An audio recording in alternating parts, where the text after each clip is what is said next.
Hi all, welcome back. Now let's start. Now, so this is your cycle graph. Now, what is a cycle graph? The name itself is telling you what is a cycle graph. So cycle graph means it is a cycle. Basically, it is a graph which is a cycle. Okay, so this is a simple. This is a graph which is a cycle. Like for example, I can say that this is a cycle graph on 3 vertices, cycle graph on 4 vertices. Remember, cycle graph must have at least 3 vertices because I told you that every cycle must have at least 3 different vertices, at least 3 different edges. Okay, so this is the definition of cycle graph. A cycle graph must have at least 3 vertices. There is no C1, there is no C2. Okay, so this is the definition. Now, so if you have n vertices, then you can create n vertices cycle graph. Like this is 6 vertices cycle graph, this is 5 vertices cycle graph, this is 4 vertices cycle graph. Okay, now so tell me, if you have a n vertices cycle graph where n is greater than equal to 3, this is your, this, what is this? This is number of vertices. This is a cycle graph on n vertices. So this n is basically number of vertices. So tell me, what will be the degree? Like what is the degree of each vertex? Degree of each vertex. Degree of each vertex is 2. You can notice every vertex has degree 2. Whichever vertex you take, that has degree 2. Okay, so degree of each vertex is 2. What is the minimum degree? So can I say if degree of each vertex is 2, then can I say every cycle graph is 2 regular? Can I say every cycle graph is 2 regular? So I can say D is equal to 2. D regular means 2 regular. Okay. Next, because it is a regular graph, every cycle graph is a regular graph. So minimum degree, maximum degree, average degree, all these things will be 2. Okay. And what will be the total degree? The total degree. Every vertex has degree 2. So the total degree will be 2n. What will be the number of edges? What will be the number of edges? So number of edges is basically equal to total degree. Remember, number of edges, that is equal to total degree divided by 2. Total degree divided by 2, that is n. So you can notice like 5 vertices. 5 vertices cycle graph has 5 edges. 3 vertices cycle graph has 3 edges. 4 vertices cycle graph has 4 edges. Okay, so number of edges will be n. Next, what is the diameter? This is an interesting question. What is the diameter? So tell me, for a cycle graph on n vertices, what is the diameter? What will be the diameter?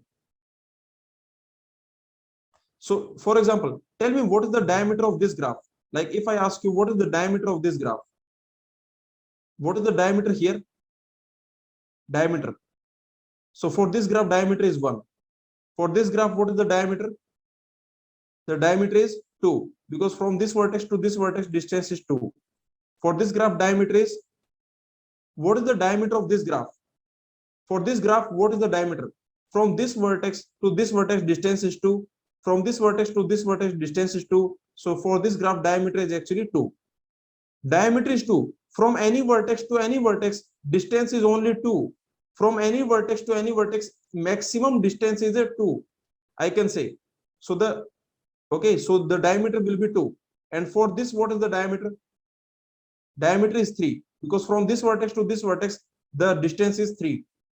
Okay, so like this, if you do, if you have an n cycle, like you have a Cn, means there are n vertices, a1, a2, a3. Okay, like this, if you have total n vertices you have, like this, you have total n vertices, then tell me what will be the diameter? The diameter will be like this. This will be the diameter, yes or no? This will be the diameter. So diameter will be basically n by 2. This will be the diameter. Now you can notice here, if you have C3, then it is 1. C4, C5, they have 1, they have 2. Similarly, C6, C7, they also will have diameter 3. Okay, so I can say that, so the diameter, what that will be, that will be n by 2 floor. This will be the diameter, n by 2 floor. You can very easily see this observation you can make, or you can think like this, that if n is even, then diameter will be n by 2, because if n is even, like if this n is even, then diameter will be n by 2. If n is odd, then diameter will be n minus 1 by 2. Okay, so basically this is the diameter. Diameter will be, if n is even, then diameter will be simply n by 2. If n is odd, then diameter is basically n minus 1 by 2. Because you can notice here, here you can notice n is odd. Here n is 5, but the diameter is 5 minus 1 by 2. Here n is 7, n is odd. Diameter is 7 minus 1 by 2. So when n is even, then diameter will be n by 2. When n is odd, diameter will be n minus 1 by 2. These two combinedly I can write like this. These two combinedly I can write like this, n by 2 floor. So for diameter will be basically n by 2 floor. Okay. So number of edges, diameter. And what about connected? Can I say this is connected or disconnected? Yes, this is a connected. This is definitely connected. And what is the degree sequence? Because it is 2 regular, so degree sequence will be 2, 2, 2, 2, 2. Okay, n times. If you have n vertices, degree sequence will be 2, 2, 2, 2.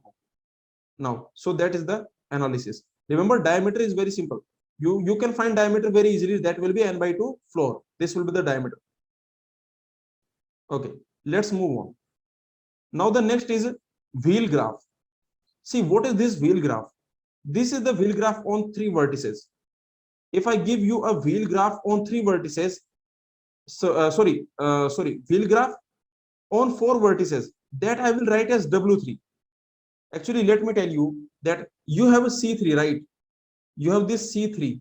This is your cycle graph on 3 vertices. This is the C3. Now, from this C3, if I add one more node, so in this C3, this is your C3, you can notice. This is the C3. In this C3, if I add one more node, add one more vertex, and I connect this vertex to every vertex, then this new graph I will get. This new graph will be called wheel graph. This is your cycle graph. This is the cycle graph. This new graph that I will get, that is called wheel graph. And because I am creating this wheel graph from C3, so I will write it W3, not W4. This will be W3. So W3 is a wheel graph on 4 vertices. So W3 is a wheel graph on 4 vertices. Is a wheel graph on 4 vertices. So why we write it W3? Tell me, why we write it W3? We write it W3 because we are getting it from C3.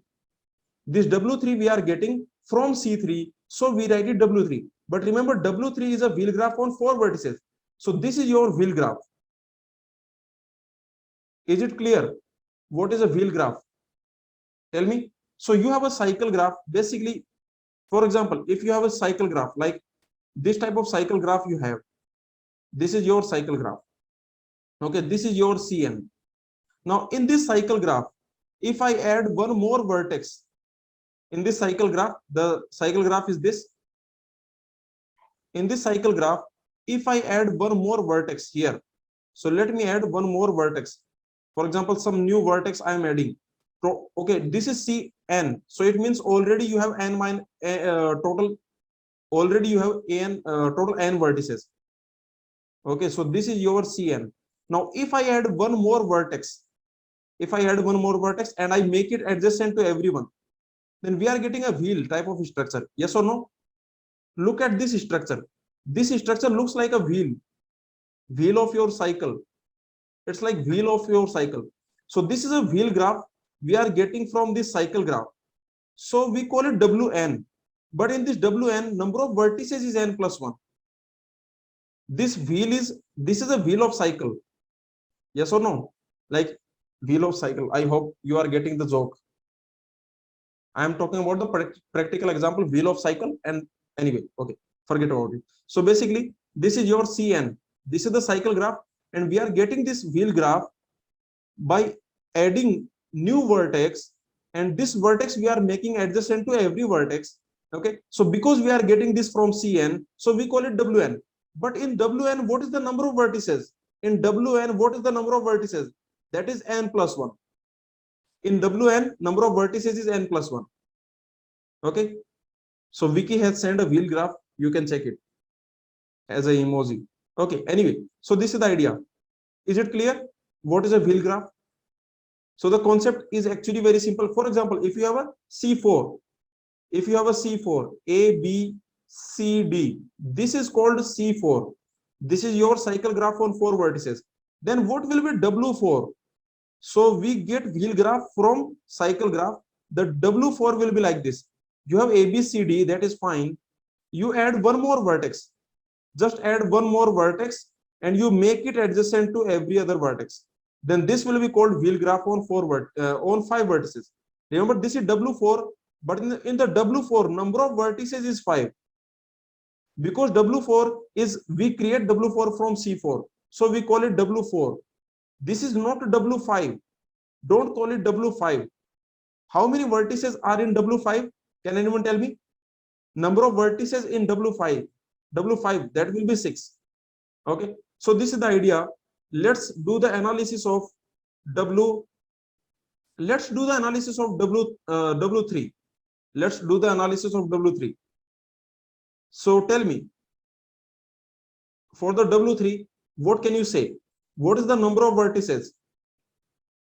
For W3, what is the number of vertices? Tell me. Number of vertices will be 4. Because W3 we create from C3. See, whenever you see W3, it means we are creating this from C3. In C3, we have 3 vertices. We are creating from C3. In C3, we have 3 vertices. We are adding one more vertex. So in W3, we have total 4 vertices. Tell me, what is the degree sequence? What is the degree sequence? The degree sequence. So you can notice that this middle vertex will have degree n. Yes or no? This middle vertex will have degree n. So, okay, in this W3, for example, this is your W3. In this, you can notice middle vertex has degree 3 and other vertices have degree 3, 3, 3. So, for this, the degree sequence will be 3, 3, 3, 3.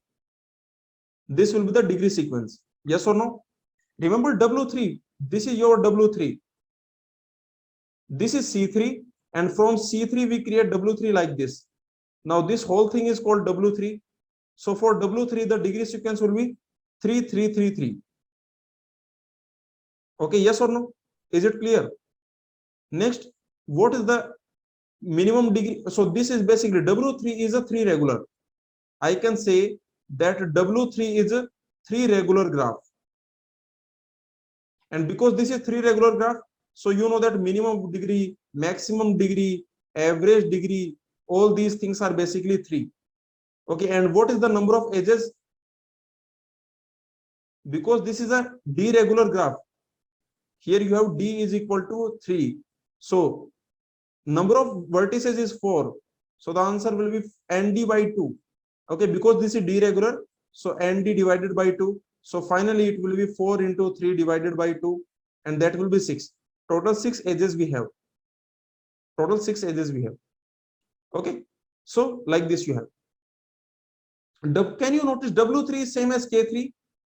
W3 is same as K4. W3 is same as K4 because in W3 every vertex is adjacent to every other vertex. Every 2 vertices are adjacent. Yes or no? So W3 is your complete graph. W3 is your complete graph on 4 vertices. Is this clear to everyone? What is the diameter of W3? What is the diameter of W3? This is a complete graph on 4 vertices, so diameter will be 1. This W3 is a complete graph because every 2 vertices are adjacent. So diameter of W3 will be 1. And of course, this is connected. Okay, so this is the analysis of W3. Now let's do the analysis of Wn, where n is greater than or equal to 4. This is the analysis we will do. Now tell me, for this, first of all, you tell me what is the number of vertices. That is the order of W3. What is the Wn? What is the order of Wn? That is n plus 1. Number of vertices will be n plus 1. Okay. Now tell me the degree sequence. Now tell me the degree sequence. The degree sequence. Remember the middle vertex. What will be the degree of middle vertex? You tell me just tell me this point. What will be the degree of middle vertex? That will be n. This will be the degree of middle vertex. And all other vertices will have degree 3, 3, 3. All other vertices, they will have degree 3, 3, 3. correct? Okay, so all other vertices will have degree 333. So I can say this n, how many times? Total n times. Okay, yes or no? Because total we have n plus 1 vertices. So surrounding this we have total n vertices, a1, a2, and so on. Total n vertices we have surrounding. So I can say every vertex, every other vertex will have degree 3, and this middle vertex will have degree n. This is the degree sequence. The same you can notice. Can you notice here? Here also you can notice that is n is equal to 3. So because n is equal to 3, so it will be 3. So okay, the analysis, this is the just generalization, wn. If you put n equal to 3, then you will get w3. Just put n equal to 3, you will get this w3. Okay, now tell me, can I say this is regular if for n greater than equal to 4? Wn for n greater than equal to 4, n is greater than equal to 4. Can I this is regular? So this is not regular. This is not regular graph because n is greater than or equal to 4. Now tell me, what is the minimum degree? The minimum degree is 3. What is the maximum degree? That is n. What is the average? What is the total degree? Tell me, what is the total degree? The total degree.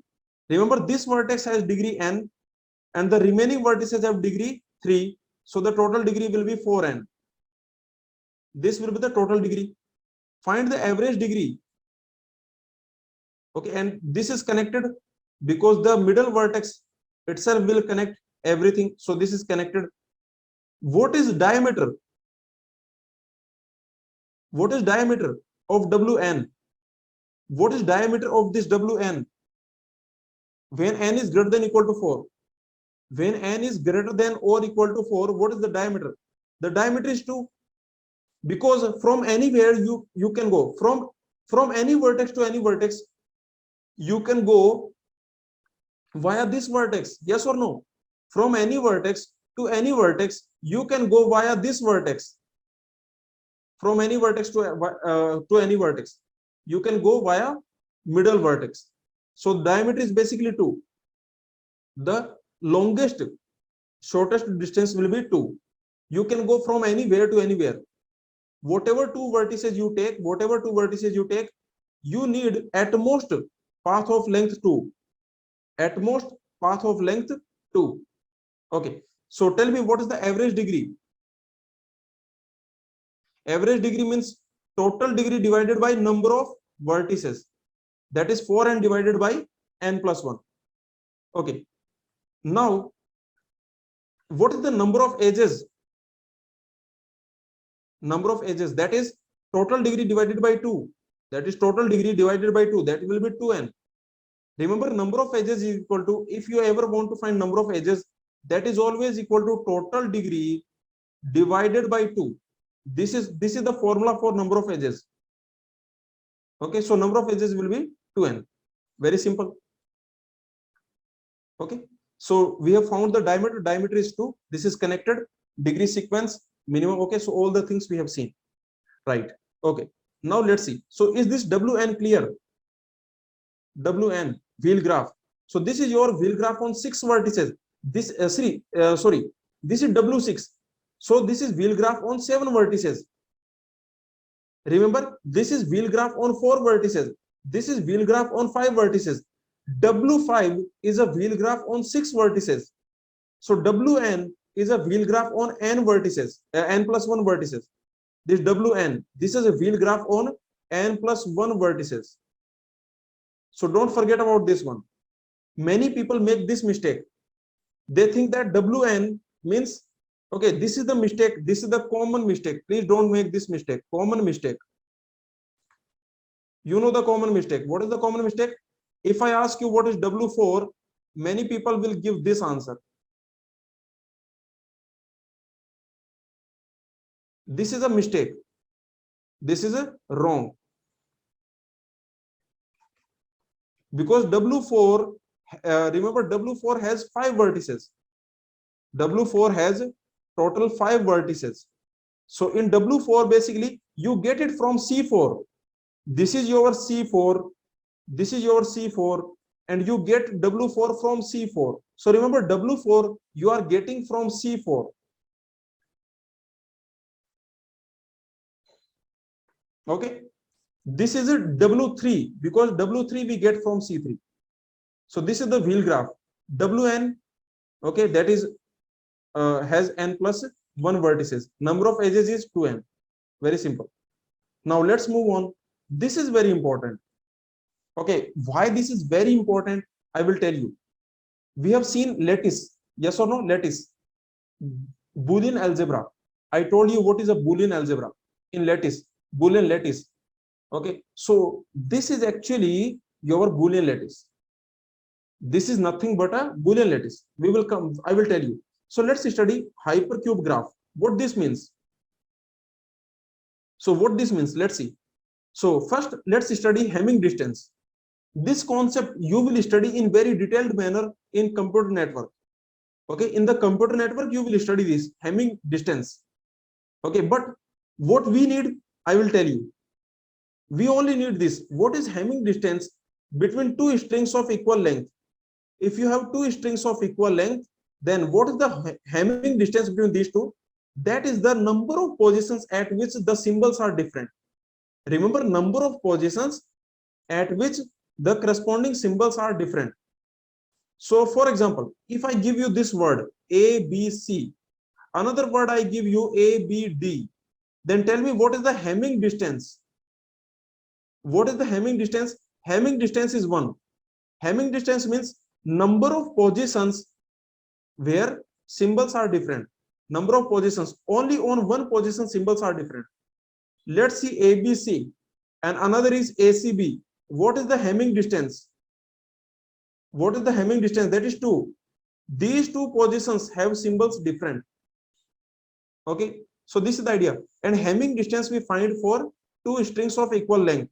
So if I give you this string and if I give you this string, what is the Hamming distance? The Hamming distance. So these are different in only one position. So Hamming distance is 1. Okay, so whatever word I give you, for example, okay, see one thing, let me tell you, in computer network, why Hamming distance is important. Only one position they are different. These two are different in only one position, so Hamming distance is 1. Okay, and what about these 1 1 1 0 0 0? What about these? Hamming distance is 3 because they are different in 3 positions. In 3 positions they are different. And what is the Hamming distance for 1 0 1 and 0 1 0? What is the Hamming distance? That is also 3. They are different in all the 3 positions. All the 3 positions they are different. All the 3 positions they are different. They are different in all the 3 positions. Is it clear? Here they are different in this position. Here they are different in all the 3 positions. Here they are different in these positions. Okay, these positions. Here they are different in these positions. So anyway, this is the concept of Hamming distance. You can notice that what Hamming distance tells you. Can anyone tell me? If I tell you that, for example, I give you a word A, B, C, D, and I know this word, and I tell you that Hamming distance is 1. Hamming distance is 1. Then tell me how much effort you need to convert this to this. How much effort, how many bits you need to change? If you know the Hamming distance is 1, if you know Hamming distance is 1, then how much effort you need to convert this to this? How much effort you need? Only 1 bit you have to change. Only 1 bit you have to change. For example, maybe this is like C, this is the point. So you can notice you have Hamming distance is 1. Yes or no? Your Hamming distance is basically 1 because only one position they are different. So when Hamming distance is low, then the words are very similar to each other. See, for example, you are sending this data. Okay, you are the source. You are the source, and this is your data 00101. This is your data. You are sending this data on a network. In this network, you have wires. Yes or no? In this network, you have wires and all these things. Wires, maybe air. Okay, maybe like whatever. So many things you have. So basically, there is a medium. Okay, wire or whatever, wireless or whatever. So you can notice this data you are sending. So on this medium there is a noise. On every medium there is a noise. Now, so because of this noise, one bit gets changed. Okay, that is very easy, right? One bit, only one bit if changing, that is very easy. One bit changing is very easy, but 3-bit changing is very hard. Yes or no? Like 3 bits are changing, that is hard, but 1 bit changing is very easy. Okay, 1 bit can change. For example, this. So I can say this word and this word, they have Hamming distance of what? Their Hamming distance is 1, because they are changing in only one position. They are only changing in one position. Only in this position they are only in this position they are changing. So they have Hamming distance 1. Very simple. One more example, let me tell you. Basically, Hamming distance tells you that how easy is it. Like, see, this is the minimum number of errors that could have transformed one string into another. How many errors you need? Tell me. Okay, if you want to transform this data to this data, then how many errors you need? If you want to transform this data to this data, only one bit. So that is the idea of Hamming distance. Let me tell you one practical example for Hamming distance. For example, let's assume on Google, if you write some wrong word, then it will correct you, yes or no? It will correct you if you make a mistake. For example, you are writing this spelling, you are writing the spelling of permutation. You are writing the spelling of permutation, and let's assume you do this. Let's assume you do this. Then what Google will do? What Google will do? Google will tell you that this is wrong. Why? What is the reason? Google will tell you that this is wrong, but what is the reason?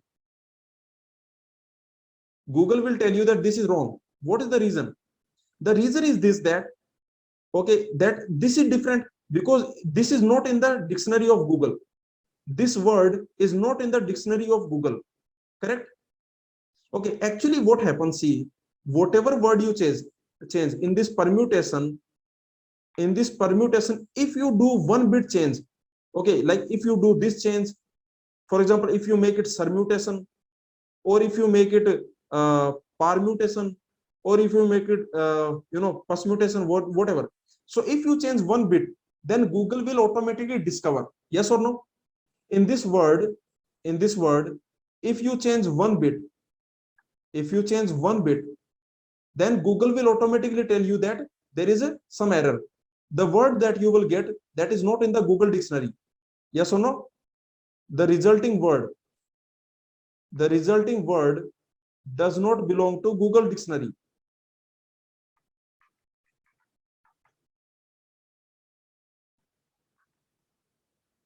Or I can say that does not belong to dictionary. Okay, simple.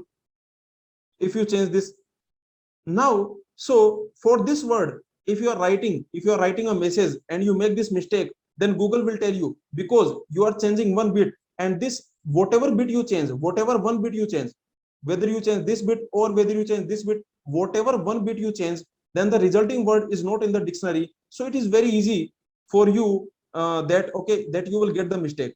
But now think about this word, complementary. But now think about this word, complement. See, if you make, and this is a most common mistake, many people make this mistake. Okay, so many people, what they do, this complement and this complement. So for example, let's assume you want to write this complement, but you are writing this complement, then Google cannot tell you, yes or no? Because these are changing in only one position, and this is also in the dictionary, this is also in the dictionary, yes or no? What is the meaning of this complement? This compliment means some praising. Like if I want to praise you, if I want to say that you are beautiful, you are handsome, that is this compliment. And this compliment means opposite. This compliment means opposite. Okay, like you are compliment of me, you are compliment of this, you are compliment of that. So this is like opposite, and this is like some appreciation. Anyway, whatever. So what I want to say, this is the concept of Hamming distance. Sorry. So this is the concept of Hamming distance. Now let's come back to our topic. So what we need? We need those words which have Hamming distance equal to 1. Okay, so now let's see the definition of hypercube graph, because our topic is hypercube graph. So what is a hypercube graph? See, let me tell you hypercube graph H2. If you want to create H2, actually this is denoted by Q2. So let me denote by Q2. What is Q2? Tell me. This 2 means two length bit strings. So how many 2 length bit strings you have? This 2 means 2 length bit strings. How many 2 length bit strings you have? These are the 2 length bit strings that we have. Okay, so you have total 4 2 length bit strings. So in this Q2 you have total 4 vertices. So I can say in this Q2 total number of vertices, how many you have? In this Q2 total number of vertices is 4, because this 2, it means 2 length bit strings. Okay, and how to put edges? We put edge between 2 vertices. There are 4 vertices. We put edge between 2 vertices if they have Hamming distance equal to 1. Okay, so I can say that UV belongs to E if and only if Hamming distance of U comma V is equal to 1. Means they differ in only 1 bit position.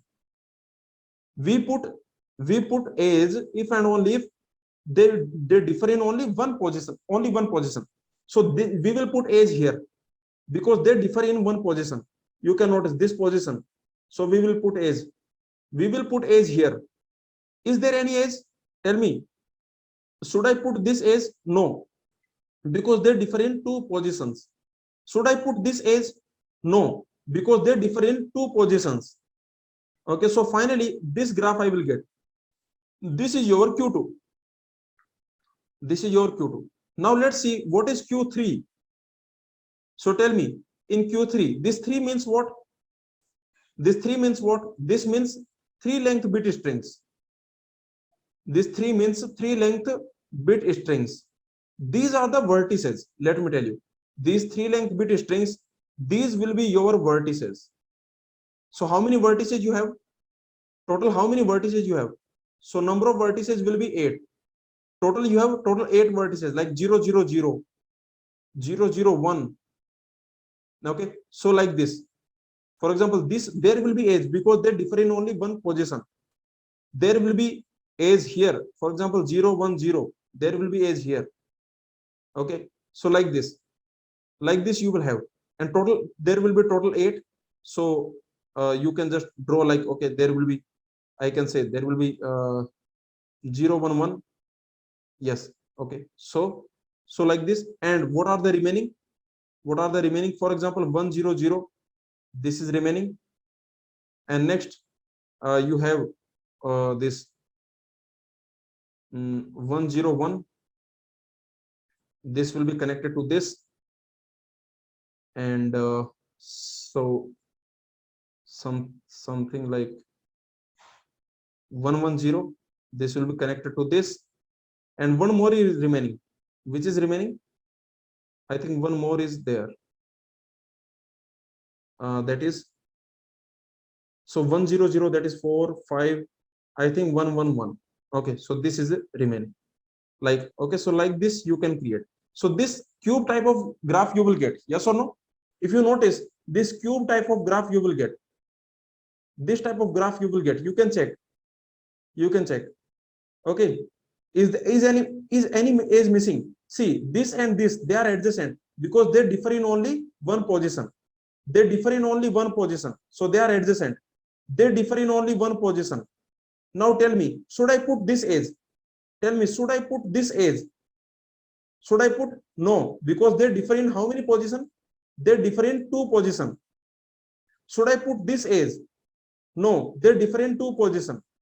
Should I put this edge? No, they differ in 3 positions. So this is the graph you will get. So your Q3 is what? This is your Q3. So your Q3 is like a cube. This type of cube you will get. This is the Q3. This nice cube you will get for Q3. Is this clear? What is a hypercube graph? So basically, first we have the concept of Hamming distance. Once you know the concept of Hamming distance, then you can define hypercube graph. So what is a Qn? The hypercube graph, there are many different names for this hypercube graph. So you can call it hypercube graph, or you can call it n cubic graph. Like you can notice here, some people call it n cubic. You can notice n cube graph. You can call it n cube graph, or you can call it n dimensional hypercube graph. Okay, so this is the idea. Now, so you can call it n cube graph, or you can call it n dimensional hypercube, n dimensional hypercube. So these two words, these are same. All these things are same, and this means basically Qn. Now in this Qn, what we have in this Qn? First of all, tell me, this is your Qn. In this Qn, we have number of vertices, number of edges. So first of all, tell me what are the vertices in this Qn? In this Qn, vertices are the bit strings of length n. These are the vertices, bit strings of length n. These will be the vertices. Is this clear? Now let's do the analysis of this. So remember, so tell me what will be Q1. First to tell me what will be Q0. What will be Q0? Q0 means how many? See, actually Q0 you can just directly see, this will be Q0. Only one vertex will be there. This is your Q0. Now what is Q1? Q1 means, okay, Q1 means how many one length bit string you have. Only these are the one length bit string, and they will be adjacent. So this will be Q1. What is Q2? Q2 will be like this: 0 0 0 1 1 0 1 1. Q2 will be like this. This will be the Q2. And Q3 will be like this. Q3 will be something like this. This type of structure Q3 will have. Okay, so this is the concept of Qn. So tell me in Qn, how many vertices you have? If I ask you in this Qn, first to tell me the number of vertices, means what is the order? What is the order of Qn? Means number of vertices in Qn. That will be 2 power n. Because remember, this n means n length bit strings. This n means n length bit strings. So this is the idea of Qn. So number of vertices will be 2 power n. Okay, tell me what will be the degree? What will be the degree of a vertex? What will be the degree of each vertex? Think about it. Degree of each vertex. That will be n. Just think about it. If I give you, see, degree of each vertex in Qn, what is the degree of each vertex? Degree of a vertex. If I give you a vertex, for example, let's assume I have Q5. Okay, I have Q5. So let's take any vertex. Take any vertex of your choice. Then tell me, this will be adjacent to whom? This will be adjacent to whom? This will be adjacent to whom? This will be adjacent to, okay, remember, two vertices are adjacent if and only if they differ in only one bit position. Remember, in Qn, this you know that in Qn,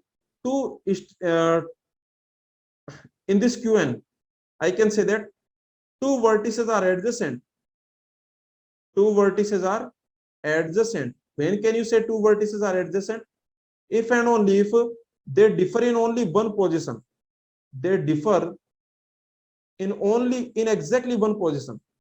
They differ in exactly one position. They should differ in exactly one position. So this will be adjacent to how many? See, this position can change. If this position will change, then this will be adjacent to this. Or the second position can change, then this will be adjacent to this. Or third position can change, then this will be adjacent to this.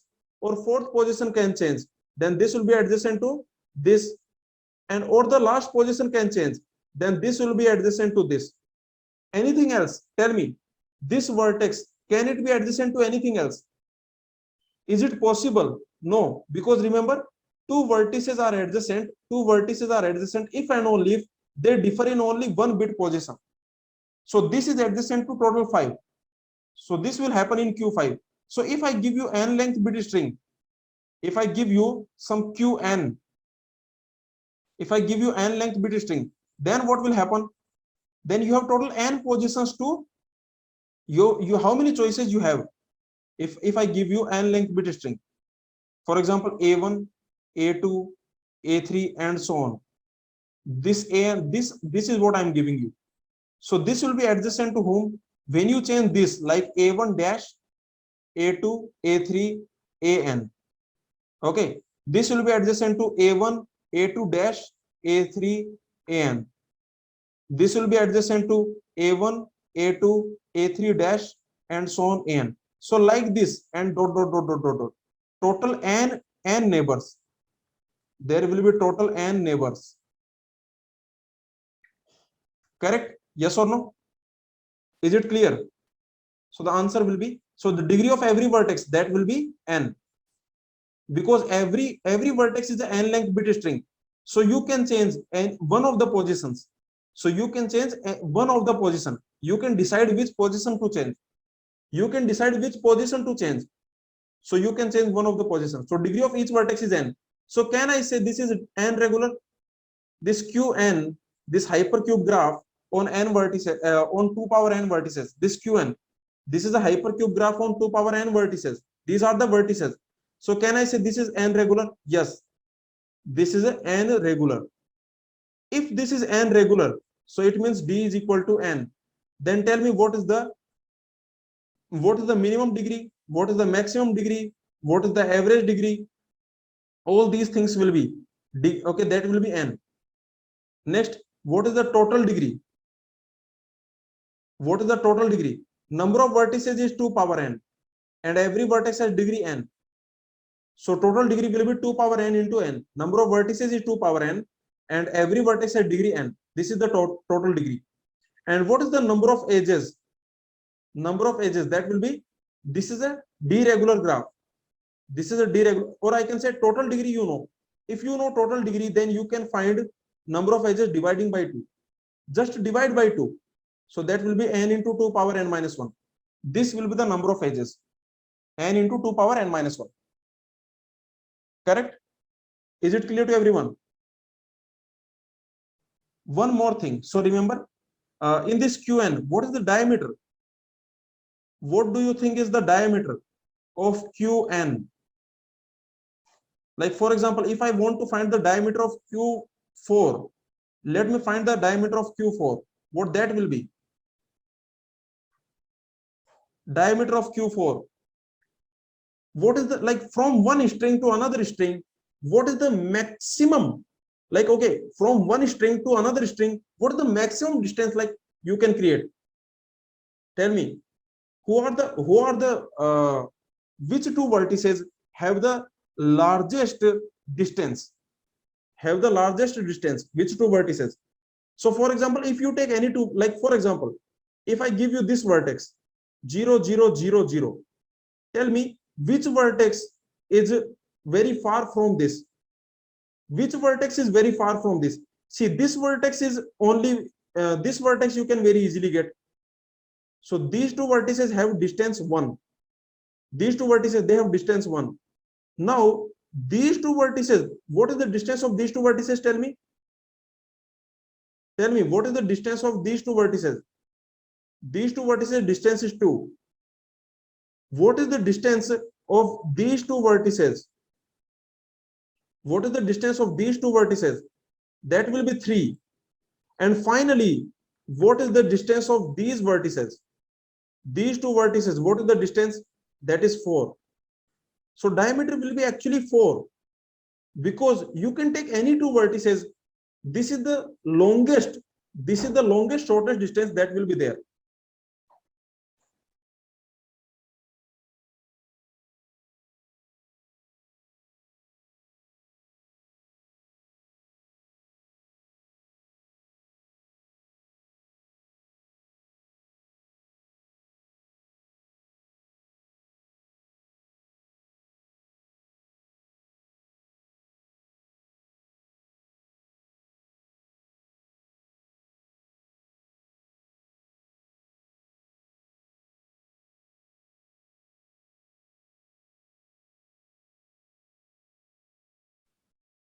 Hello.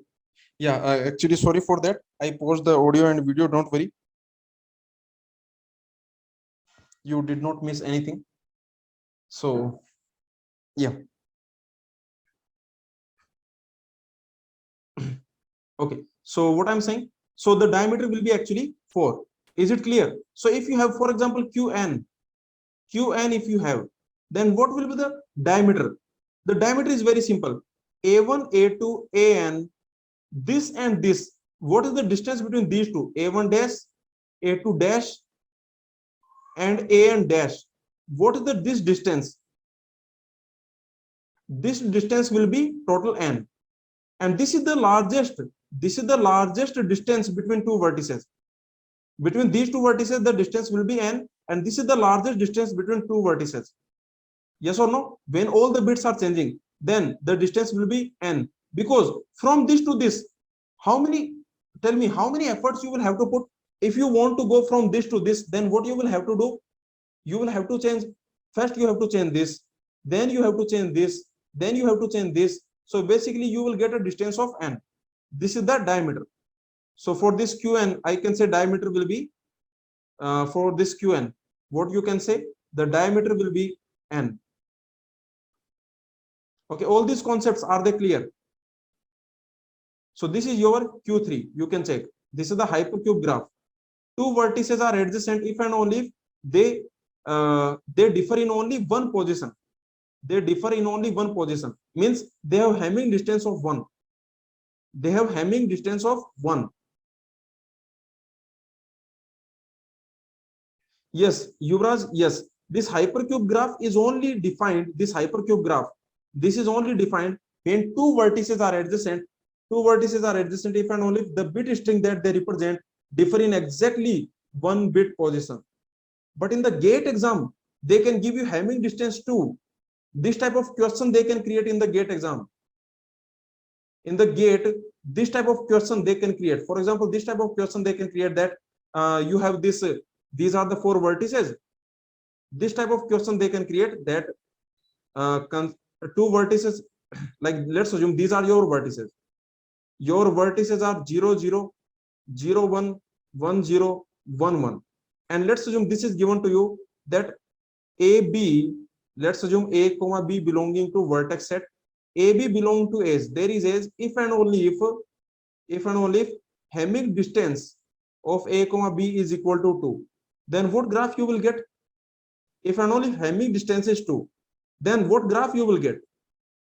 Then the graph you will get will be like this: 0, 0, 0, 1, 1, 0, 1, 1. The graph you will get like this. This will be adjacent to this, and this will be adjacent to this. This type of graph you will get. Disconnected graph you will get. Basically, this type of graph you will get. Anyway, this is not interesting. You can notice this is clearly not interesting. But the this Hamming distance 1, two vertices are adjacent if and only if they differ in only one position. This is interesting. Like these type of structures you will get, cube. Like these cube type of structures you are getting. Yes or no? Have you seen these structures somewhere? Have you seen these structures somewhere? Tell me. Have you seen them somewhere? In the Boolean algebra, in the Boolean lattice. Do you remember in the Boolean lattice? We have already seen this Boolean lattice in the lattice chapter, in the set theory. What is a Boolean lattice? Or you can say Boolean algebra. You know the concept of Boolean algebra. In this concept, I told you Boolean lattice. So I told you that every Boolean lattice, remember, every Boolean lattice, whatever Boolean lattice you take, every Boolean lattice is isomorphic to PA subset. PA subset for some A. For some A. For some set A. Yes or no? This we have already seen. So this concept, Boolean lattice, you can check it out. Don't worry. If you have not watched the video, you don't have to worry. So when you study this Boolean lattice, at that time, you can basically watch this video again. You can watch this. Okay. So every Boolean lattice, whatever Boolean lattice you take, that is isomorphic. That is similar. That is similar to power set lattice for some set A. This we have already seen. So for example, if you have this power set lattice, like if your set, like for example, power set of 1 subset, then what lattice you will get? Power set of 1 subset, this lattice you will get. Similarly, if you have power set of 1 comma 2 subset, then what lattice you will get? This type of lattice you will get. Correct? Yes or no? And if you have power set of 1 to 3, power set of 1 to 3 subset, then this type of lattice you will get.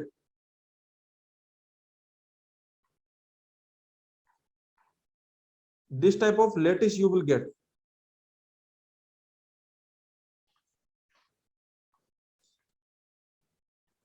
Okay. So can you notice these structures? If you notice, so every Boolean lattice, I told you this, that every Boolean lattice is same as power set lattice for some set A. So if you notice all the structures, can you notice these are hypercube? Isn't the hypercube like this is same as hypercube Q2? This is same as Q3. This is same as Q1. They look like this hypercube, right? So this is the idea. So every Boolean lattice, remember, Boolean lattice, whatever Boolean lattice you take, every Boolean lattice is same, is similar, is isomorphic to power set of A subset for some A's, for some set A, for some set A means power set lattice. So this Boolean lattice is same as power set lattice. This is known as power set lattice. This is known as power set lattice. Power set lattice. Okay. And now you can, one more thing you can notice. Every Boolean lattice is same as what? Tell me. Every Boolean lattice is same as Qn, where n is greater than equal to 0. Every Boolean lattice is same as Qn. Whatever Boolean lattice you take, whatever Boolean lattice you take, that is same as Qn. Is this clear? So now this interesting question, this we did not see in Boolean lattice, but let me ask you a question. How many edges in the hash diagram of this lattice? This is the question. How many edges in hash diagram? In hash diagram of power set of A, subset where set A cardinality is 10. Tell me, what is the answer? What do you think? How many edges are there in the hash diagram of this lattice? Now you already know this lattice you already know. This is your Boolean lattice. This is your Boolean lattice. And you know that Boolean lattice is exactly same as Qn for some n. For some n. So this Boolean lattice is exactly same as, this is exactly same as Qn for some n. Tell me, what should be this n? In Qn, how many vertices you have? In Qn, you have 2 power n vertices. So what will be your n? For this question, for this particular question, what will be your n? So for this question, n will be 10. For this question, n will be 10. Your n will be 10. So in this Q10, how many vertices you have? Number of vertices, that will be 2 power 10. You can notice in this power set, how many vertices you have? How many elements you have in this? Tell me, how many elements we have? So that is 2 power 10. So you can check. Yes, number of vertices is 2 power 10. And what is the number of edges? That is equal to n into 2 power n minus 1. So 10 into 2 power 9. 10 into 2 power 9. Because we know that in hypercube, in this Qn, these are the number of edges. Is it clear to everyone? Tell me. So this is the idea. That is the importance of this. I can say this hypercube lattice. So if you put this n, then tell me how many elements. What is the cardinality of this? Cardinality of PA, that will be 2 power n. You can also notice that this structure is same as Qn, where this structure is same as Qn. Basically, this structure is same as Qn. And in this Qn, what is the number of vertices? That is 2 power n. And what is the number of edges? That is n into 2 power n minus 1. So every Boolean algebra will have these many vertices and these many edges. Every Boolean algebra will have these many things. So every Boolean algebra is isomorphic to Qn. Anyone has any doubt in this? Let me know. This is the complete analysis of hypercube lattice, hypercube graph. So you have this hypercube graph. Remember, this is your hypercube graph. Very simple. Hypercube graph Qn. It simply means that number of vertices is 2 power n, and number of edges is basically n into 2 power n minus 1, and the degree is basically n, and the diameter is also n. The diameter is also n. So these are the points about this Qn, and this is connected, and this is connected, and this is n regular. All these points we have. Clear? Let me know. This hypercube graph. Okay.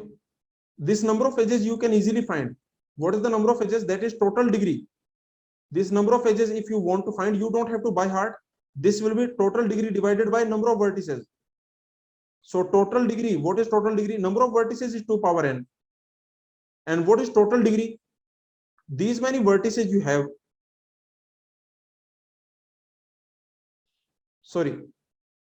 Number of edges will be this. Number of edges will be total degree divided by 2. Divided by 2. This will be the number of edges. So number of edges is total degree divided by 2. So what is the total degree? These many vertices you have, every vertex has degree n. The degree of every vertex is n. So degree of every vertex is n, and 2 power n. These many vertices you have. So the number of edges will be n into 2 power n minus 1. This will be the answer. Very simple. Okay, so tell me the answer for this question quickly. Find the diameter of Kn, Pn, Cn, Qn. What is the diameter of Kn? This is your complete graph on n vertices. So the diameter is 1. What is the diameter of Pn? Let's assume for here. For this, what is the diameter? Let's assume n is actually it does not matter, because that will be n minus 1. The diameter, we are asking the diameter. What is the diameter for Cn? What is the diameter for Cn? That will be n by 2 floor. And what is the diameter for Qn? That is n. Okay. All these concepts, are they clear? See, this diameter concept I have taught you many times. Can you see? For every graph, I have told you what is the diameter for every graph. So I hope this concept of diameter is clear. What is the diameter? For every graph, we have seen what is the diameter. For example, what is the diameter of Wn? The diameter of Wn, that is the diameter of Wn is 2 when n is greater than equal to 4. When n is greater than equal to 4, and diameter is 1 when n is equal to 3. Okay. Similarly, here also you can say, here the diameter will always be 1, but diameter will be 0 when n is 0. So here actually let's assume that n is greater than equal to 1. Let us assume n is greater than equal to 1, because when number of vertex is 1, then diameter will be 0. Okay, so like this, and the complete analysis we have seen. This is complete graph on n vertices. This is the complete graph on n vertices. This is the path graph on n vertices. Okay. Saurabh is saying very good way of teaching. Can you please do this after we study connectivity and coloring? I did not understand. Like, can we do this after? Like, you want to teach this after connectivity?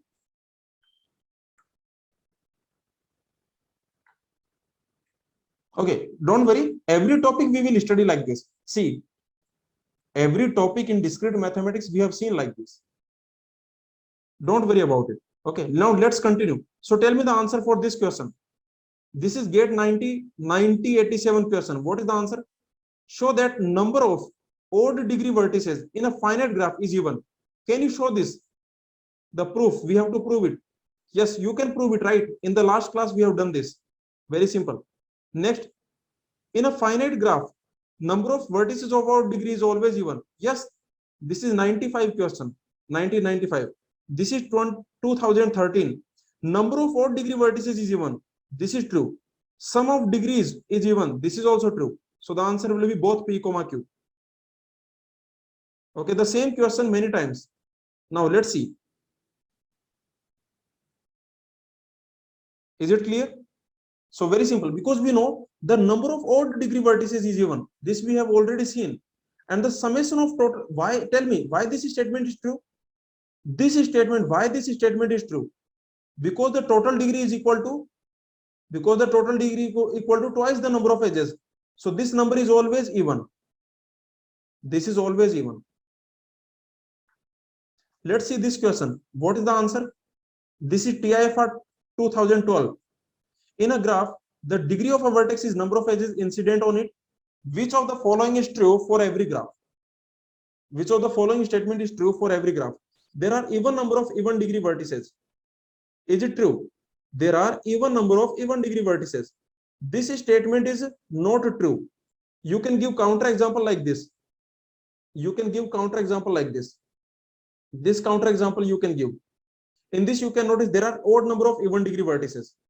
There are odd number of vertices of even degree. This statement is also not true.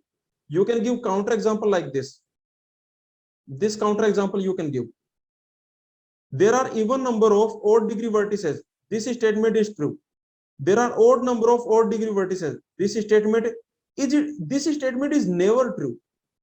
See, do the analysis like this. This statement is never true. And these two statements may or may not be true. See, these two statements may or may not be true. These two statements may or may not. Or I can say not necessarily. May or may not. These two statements may or may not. And this statement is never. And this statement is always. This statement is always. Means always true. All the vertices are of even degree. This is again, this in which category it will fall? Which category it will fall? Which category? May or may not category. This is also may or may not category. All the vertices are of even degree. What is the counter example you will give? The counter example you want to give. You can give counter example like this. This K4 you can give. Here every vertex has degree 3. There is no even degree vertex. So like this you can do. Very simple. Now let's see.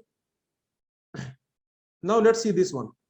Some interesting things. Actually, these will help you a lot because we are going to use this. So this is a note and this is from your childhood.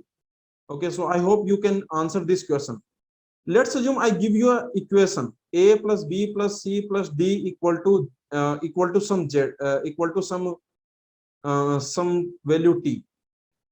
Okay, this is given to you. Let's assume this is given to you, and let us assume that some number k is less than equal to a. Then what can you say? If I replace this a with k, then what will happen? Some number k is less than equal to a. If I replace this a with k, then what will happen to this equation? What will happen to this equation? This will happen, or this will happen, or this will happen. Or like what will happen? This k is less than equal to a. If I replace this a with k, then what will happen? This will become less than equal to. Okay. Now let's assume that some vertex m, some value m is greater than equal to a. Now if I replace this a with this value, then what will happen? If I replace this value with a, then what will happen? Now it will become greater than equal to, because you are putting something more you are putting. Now the same thing we will apply here. The degree summation formula. This is extremely important thing. This degree summation formula. This is not a simple thing. Remember, this is a very simple formula, but the questions will be very interesting. So you know the degree summation formula, that the total degree, the summation of degree of all the vertices for all vertices, that will be equal to twice the number of edges. Now this degree summation formula can you write in terms of average degree? This degree summation formula can you write in terms of average degree? Like how to write this? Like for example, let's assume average degree is omega. then how will you write this formula? Let's assume average degree is omega, then how will you write this formula? Then I can say that, what can I say? Number of vertices multiplied by omega, that will be equal to twice the number of edges. Yes or no? Because this is average degree. So if you multiply this with n, then you will get total degree. Yes or no? Then you will get total degree. Correct or not? Actually, this is what is, this is happening. Just tell me this one more point. I give you this equation, a plus b plus c plus d equal to t. If I replace this with average of ABCD,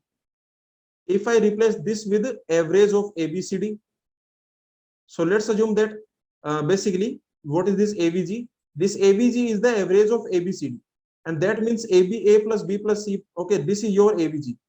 Now tell me, if I replace this with AVG, if I replace this with average of ABCD, this will replace with average of ABCD, what will happen to the equation? What will happen to the equation? The equation will remain the same. The equation will not change. The equation will remain the same, because this I am replacing with this value. This I am replacing with this value. So I am replacing everything with average. Then the equation will not change. So what I am saying here, for example, here n multiplied by average degree, that will be equal to twice the number of edges. And if minimum degree is delta, then what should I say? Like, what can I say about n delta? What symbol should I put? What symbol should I put? I am multiplying n with minimum degree, so that will be less than equal to 2 number of edges. Less than equal to 2 number of edges. And maximum degree, if I put maximum degree, for example, if I put n capital delta, that will be greater than equal to 2 and twice the number of edges. So very simple. So these are the things. Now solve this question. This is GATE 2017 question. Try this. What will be the answer?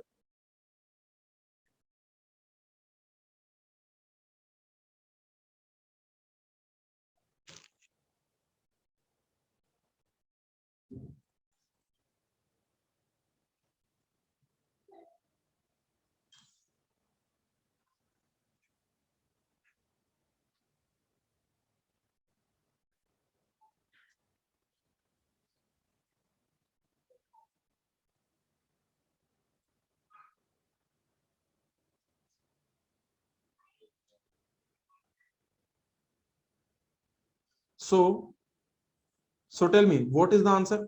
G is an undirected graph with n vertices, 25 edges, such that each vertex has degree at least 3. So it means minimum degree is given to as 3. Then the maximum possible value of n. This minimum degree is given to as 3, and you know that n into delta, that is less than equal to twice the number of edges. Number of vertices is n, and this is delta is 3. This is less than equal to twice the number of edges. That will be 3n will be less than equal to 50. So n will be less than equal to 50 divided by 3. So what is the maximum value of n? The question is asking what is the maximum value of n. So the maximum value of n will be basically, you just take the floor of 50 divided by 3. Just find what that will be. So I think answer will be 16. So maximum possible value of n, that will be 16. Is this clear?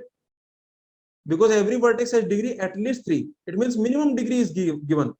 Minimum degree is 3. This is given to you. So n delta will be less than equal to twice the number of edges. Okay. Why is everyone saying 8? What is the reason? Why everyone was saying 8? Like I saw it.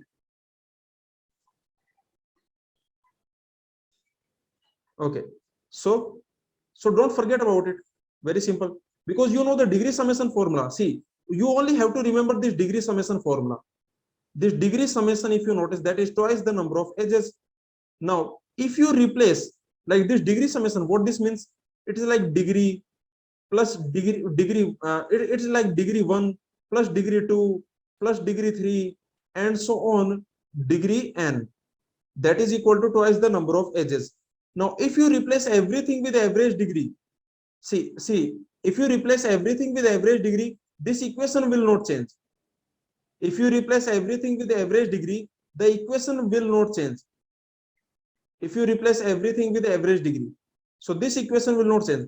But if you replace everything with minimum, if you replace everything with minimum degree, then this equation will become like this. Then this equation will become like this. Okay.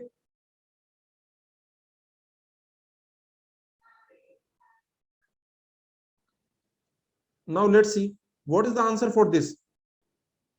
Try this question.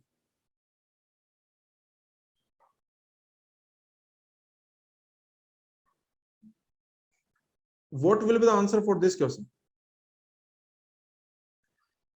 This is GATE 2003. A graph is given to you, and this graph satisfies this condition. A condition is given to you. The minimum degree is defined as, so this is the minimum degree. Therefore, the minimum degree cannot be. The question is asking the minimum degree cannot be. The equation is already given. The question is saying that number of edges is less than equal to 3, number of vertices minus 6. This is given to you. So number of edges is, let's assume E, number of vertices is N. So this equation is given to you. Like there is a graph which satisfies this condition. For this graph, this is the condition. There is a particular graph for which this is the condition. Okay. Now, we already know that every graph will have this condition. For every graph, what I can say? The question is asking about minimum degree. So I can say for every graph, we have this equation that N delta is greater than equal to 2E. So N is less than equal to what? Or I can say this E is greater than equal to what? E is greater than equal to N delta divided by 2. So this E is actually greater than equal to, and this value is greater than equal to E. This value is greater than or equal to E. So finally, I can say from these two, what can I say? So N delta divided by 2 is less than equal to 3n minus 6. And from here, the value of delta, that will be, you just multiply, this will be 6n minus 6 divided by n. Okay, so that will be, 6x minus 12 divided by n. So that will be something like, okay, anyway. So the question is asking, the minimum degree cannot be. So tell me, is it possible that it can be 6? The minimum degree, can it be 6? If you put, for example, minimum degree, if you put 6, then what will happen? If you put 6, then this equation cannot satisfy. So from this equation, we can say that delta can never be 6. Delta can never be 6. Yes or no? Because if you put delta equal to 6, if you put minimum degree equal to 6, then this equation will not satisfy. So this delta cannot be 6. Okay, is it clear? Delta can be 5. For example, 5 will satisfy this. Actually, if you put delta equal to 5, then the equation will be like n equal to 12. Number of vertices will be 12. Okay, so this is the idea. Delta cannot be 6. If you put delta equal to 6, then this equation will not satisfy. Okay, tell me the answer for this question quickly. So this graph is given to you. The question is asking degree pendant vertex. This is the isolated vertex. This is the pendant vertex. Okay, all these things we know. What is the diameter? Tell me the diameter. The diameter is actually infinite. The diameter is infinite because this is disconnected. So the diameter is infinite. Okay, so like this. In the same question, if I remove this, now what is the diameter? Now what is the diameter? Now the diameter is 2. Now the diameter is 2. You can check. If I remove this, then diameter will become 2. Means diameter for this is 2. For this, if you notice, the diameter is 2. Okay. Let's see the next topic, that is deletion of vertex of comma edge. So if you delete a vertex, then you tell me what will happen. Like let's assume you have A, B, C. If I delete vertex A, then what will happen? If I delete vertex A, then what will happen? Tell me. I'm deleting this vertex, means this is gone. If this is gone, then will it happen? Is it correct? Is this correct? Is this correct? Okay, this does not make any sense. This does not make any sense. Okay, so basically if you remove this vertex, then you will get this. Automatically these edges will be gone. When you delete a vertex, automatically these edges are gone automatically. Okay, if you delete vertex C, then you will get this. If you delete vertex B, then you will get this. Okay, so this is the deletion of vertex. So when you delete a vertex, automatically all the edges incident on that vertex will be gone.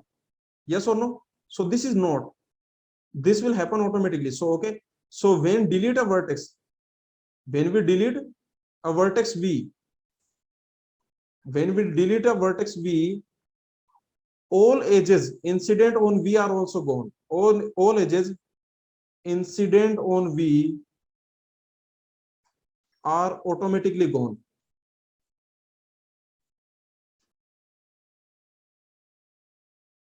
Okay, now tell me what will happen when you delete an edge. For example, in this same graph A, B, C, if I delete, okay, so I have these two edges. Let's assume E1, E2. If I delete this E1 edge, then what I will get? What do you think? If I delete this connection, what I will get? I will get this graph I will get. So when you delete edge, then only edge is gone.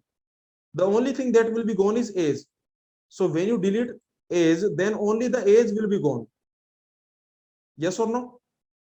So very simple. So when you delete edge, then only edge will be gone. So when you delete vertex, then all the edges will go. All the edges incident on V will be gone. But when you delete edge, deletion of an edge, okay, just delete, okay, only edge will be gone. Only that edge will be gone. Only that edge is deleted. Correct? Is it clear? Very simple topic. This was a very simple topic, like deletion of vertex, deletion of edge. You can delete a vertex. If you delete a vertex, all the edges that are incident on that vertex will be gone. And or if you want, you can delete a edge.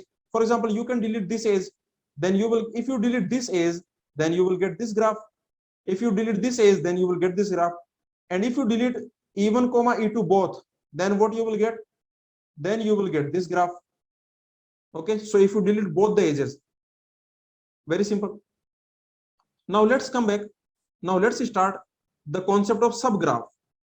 Subgraph. What is a subgraph?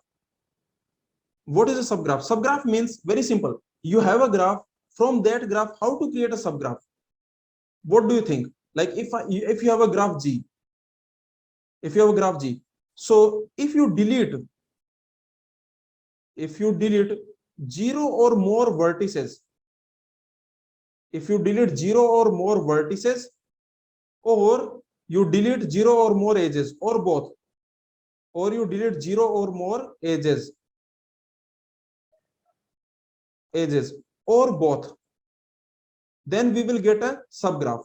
Then we will get a graph G, then we will get a graph H, and this graph H is a subgraph of G, and this we will call it subgraph of G. This is the idea. So if you have any graph, remember, if you have any graph G, then you can delete 0 or more vertices. You can delete some vertices because the name itself is telling you subgraph. The name itself is telling you subgraph, means subset. So this is a subset of vertices. This is subset of edges. Very simple. This is the definition of subgraph. I can say H is a subgraph of G. What this means? This means H is a subgraph of G. H is a subgraph of G. If and only if the vertices of H are subset of vertices of H. So the vertices of H, they must be subset of vertices of G, and edges of H, that must be subset of edges of G. This should happen. These two things should happen. Then we will call that H is a subgraph. Subgraph means subset. Subset of vertices also, subset of edges also. In this situation, we will say that H is subgraph of G. H is subgraph of G. Is it clear? So you can delete 0 or more vertices, or you can delete 0 or more edges, or you can delete both. But you cannot add anything. Don't add anything. That is the definition. So you have two graphs G1, G2.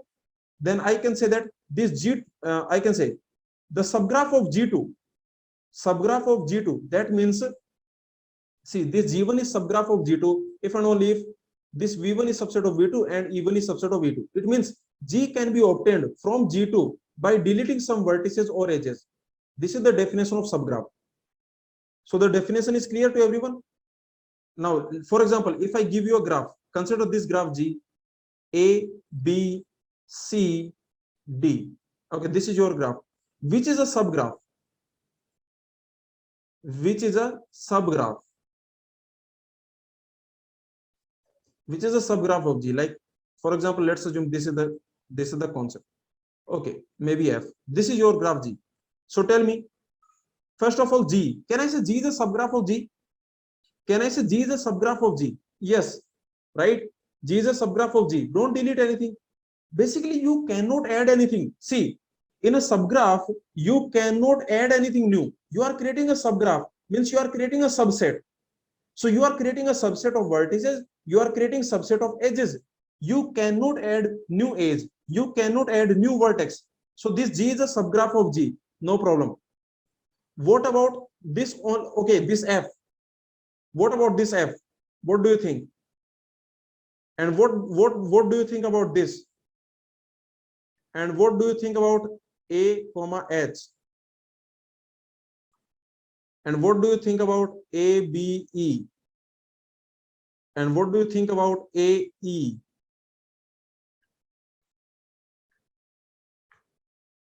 So tell me, which of them are subgraph of G?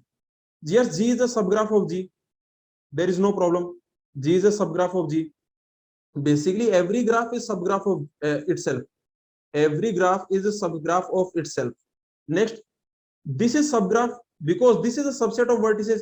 You can take subset of vertices, subset of edges. You cannot add something new. You cannot add something new. See, here you are adding something new. This was not there. You are adding something new. You cannot add something new. You are adding a new vertex. This is not allowed. You cannot add a new vertex. This is fine. This is also fine. As long as you are taking a subset. You should take subset of vertices. You should take subset of edges. You cannot add something new. Don't add new edges. Don't add new vertices. Basically, take a subset. This is the definition of subgraph. If I delete all these vertices, then I will get this subgraph. If I delete, for example, if I delete these three vertices, then I will get this subgraph. And if I delete these vertices, then I will get this subgraph. So very simple. And another example I can take 7. For example, A, B, C, D. What about this? Is this a subgraph? A, B, C, D. Yes, this is a subgraph. If I delete these vertices, I delete, and these edges I delete. These vertices and these edges I delete, then I will get this subgraph. Okay, so this is the definition. Now, two important type of subgraph we have. There are two very important type of subgraph. Okay, so two types of, there is something called, in subgraph we have two types. There is something called spanning subgraph. What is the definition of spanning subgraph? And what is the definition of induced subgraph? So, spanning subgraph, have you, tell me, have you heard this name spanning in your life? Have you heard this name spanning? Spanning tree. In algorithm you will study. There is something called spanning tree. Spanning tree. So from there you can remember. In algorithm you will study, don't worry. So when you create a spanning tree, you are deleting vertices or you are deleting edges. When you are creating a spanning tree, you want to create a spanning tree, you are deleting vertices or you are deleting edges. You are deleting edges. Can you delete vertex? Can you delete vertex? No, all the vertices must be there. See, in the algorithm subject you will study. But anyway, what I want to say is that spanning subgraph means vertex deletion cannot happen. Vertex deletion not allowed. Vertex deletion not allowed. Very simple. That's it. You can delete edges, but vertex deletion is not allowed. Very simple. Vertex deletion not allowed. And what is induced subgraph? Induced subgraph means edge deletion not allowed. In the induced subgraph, edge deletion not allowed. So you can delete vertex. Tell me one thing. If you delete a vertex, some edges are gone. Yes or no? If you delete a vertex, some edges are gone, right? Some edges are gone. So can you delete a vertex? In this, can you delete a vertex? In this, can you delete a vertex? Yes, you can delete a vertex, but remember, no extra edge you should delete. See, if you delete a vertex, all its edges will be gone, but you should not delete extra edge. This is the idea. Idea is very simple, that extra edge deletion should not happen. Edge deletion not allowed. In this, vertex can be deleted. Vertex and its incident edges can be deleted. Can be deleted. You can delete vertices and their incident edges, but extra edges you should not delete. Okay, like basically the idea is extra edges. Don't delete any extra edges.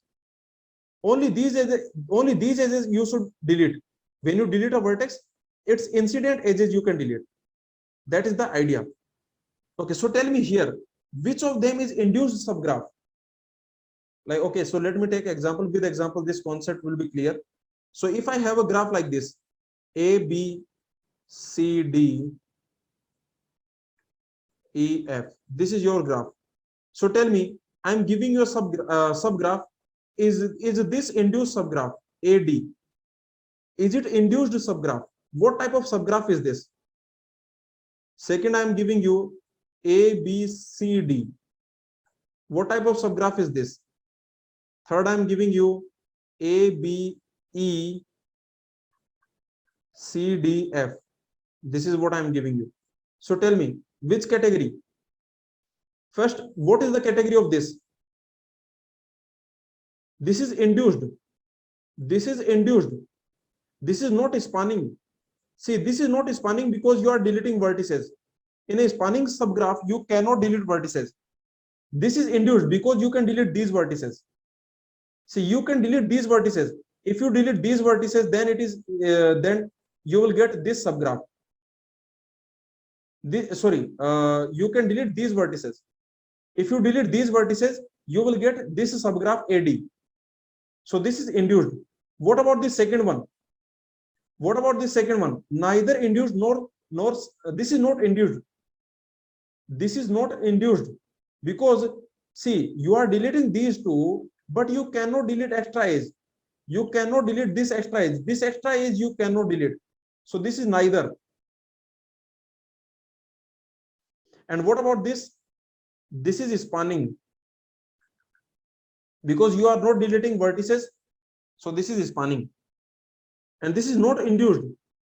This is spanning, but this is not induced. So this is the idea. Is this clear? Spanning subgraph and induced subgraph. Spanning means vertex should not delete. Don't delete vertex. Okay. And in induced, you should not delete any extra edge. Now tell me, this G is a subset. This G, what can you say about G? This G is a subgraph of G. So what can I say about this G? Is this a spanning subgraph of induced subgraph? What is this? Is this a spanning subgraph? Yes, this is a spanning subgraph also. And this is induced subgraph also. And this is induced subgraph also. Because you are not deleting any vertex. So this is a spanning subgraph. You are not deleting any edge. So this is induced subgraph. This is another question. For any graph G, for any G, how many spanning and induced subgraph are there? How many spanning and induced? How many spanning and induced subgraph are there?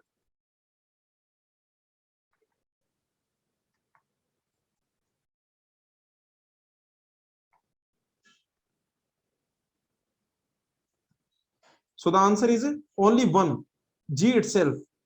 Only one, G itself. You can check. For example, if I give you a graph G, now try your best. Try your best to create a graph which is spanning and see, because it should be spanning. Because it should be spanning, so all vertices should be there. Yes or no? because it should be spanning, so all the vertices should be there. And because it should be induced, so no extra edge. Basically, you cannot delete edges. So induced and spanning, that means you will get G only. So how many spanning and induced subgraph are there? Only one, G itself. Is it clear? Tell me. One very important thing, this induced subgraph is important actually. This induced subgraph is very important. So let's talk about it a little bit more. But did you understand what is an induced subgraph and what is spanning subgraph? Now, if I give you a graph, for example, let me give you a graph like this, A, B, C, D. Then what is the, if I delete, see, in the induced subgraph, you can delete vertices. Let's assume I delete A, C. Then what I will get? I will get this subgraph I will get. And this is an induced subgraph, I can say. ISG, induced subgraph. So this is an induced subgraph, right? Correct? Because I am deleting A, C. These two I am deleting. So I will get induced subgraph. Actually, if you notice what this is, I can say this is induced subgraph. This is induced subgraph of G by B, D. This is subgraph of G induced by B, D. Are you getting what I'm saying? See, this is induced by B, D. I can say this graph is induced. This graph is induced by B, D. Yes or no? This graph is induced by B, D. Using these two vertices, don't look at other vertices, just look at these two vertices. If you look at these two vertices, then this graph is induced by B, D. So this is the idea, induced by B, D. Is this clear? So for example, if I ask you A, B, C, D, tell me the graph induced by A, D. Graph induced by A, D. What that will be? Graph induced by A, D. What that will be? Graph induced by A, D. This will be the graph induced by A, D. Because basically you are deleting B, C. Basically you are deleting B, C. If you delete B, C, then all the incident edges are also gone. So graph induced by A, D, that is simply nothing but deletion of. So this is your null graph. Yes, A, D. This will be your graph. Tell me graph induced by A, D, C. What that means? A, D, C. So that will be like this. This will be the graph induced by A, D, C. You can think in two ways. What are the two ways? Either you can think that you are deleting this B.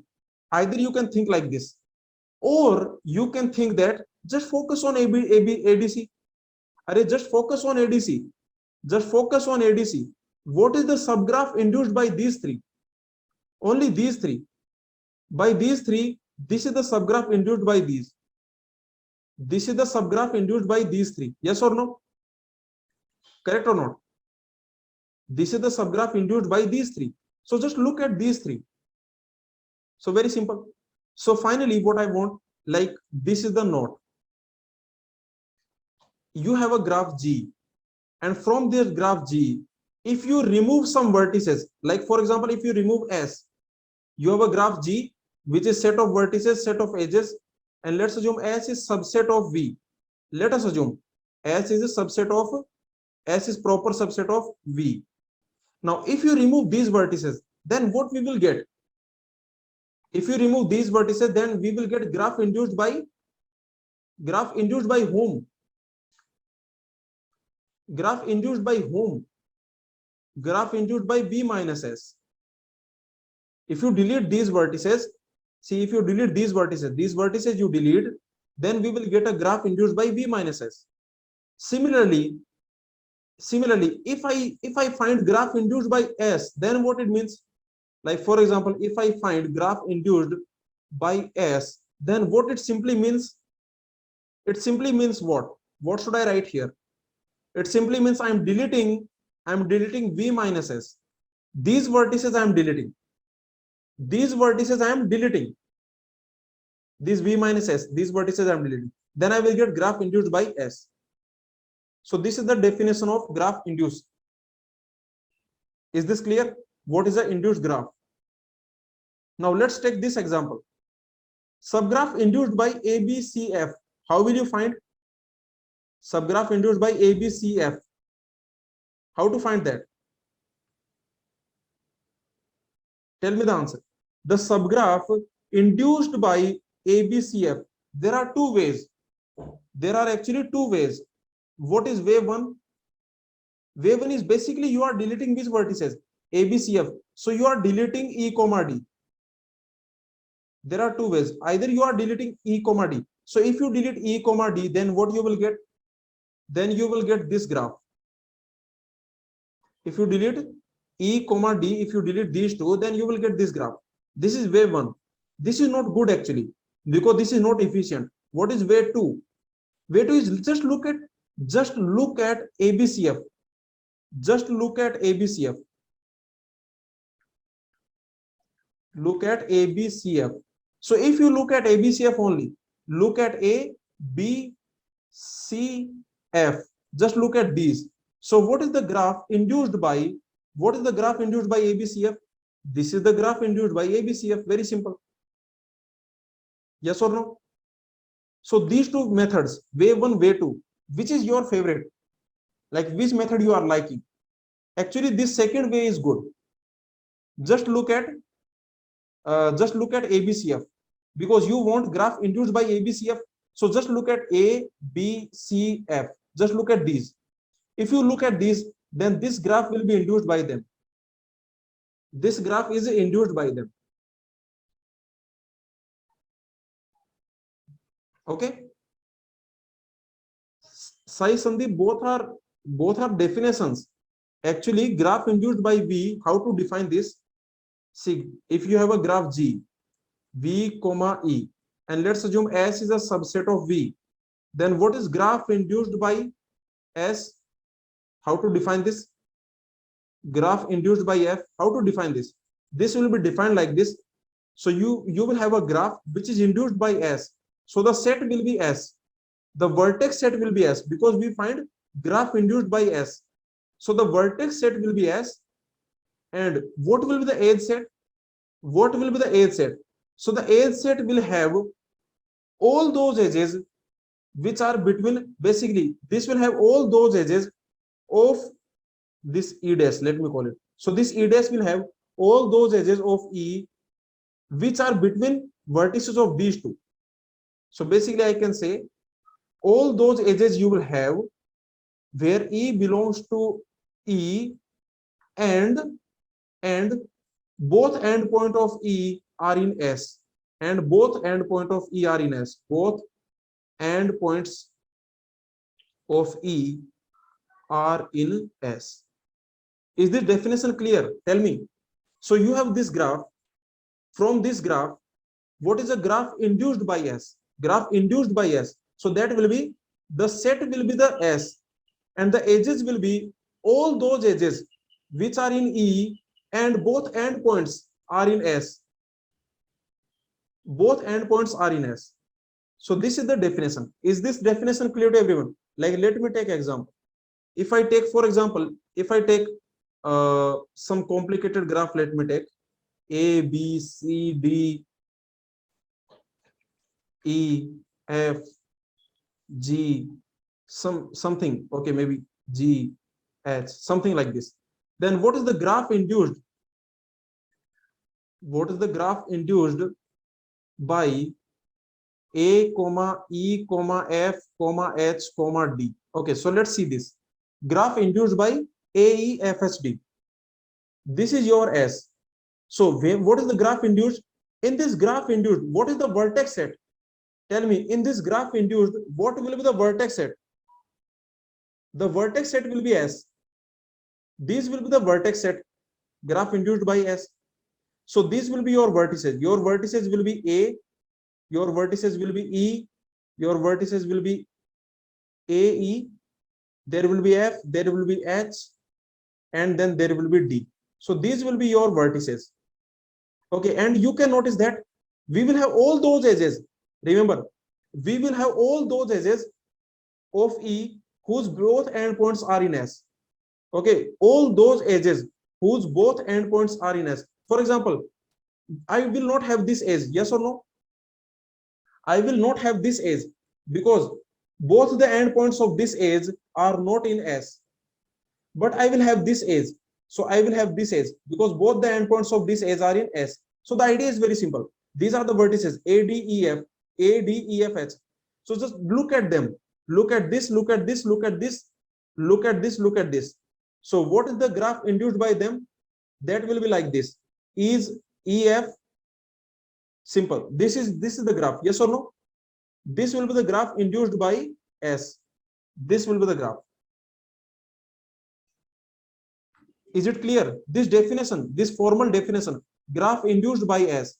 So the vertex set will be, this will be your vertex set, and the edge set will be all the edges whose endpoints, whose both the endpoints are in S. So this is very simple. Just look at A, D, E, F, H. Very simple. Okay, now let's come back to this question. In this same question, let me ask, what is the graph induced by ACF?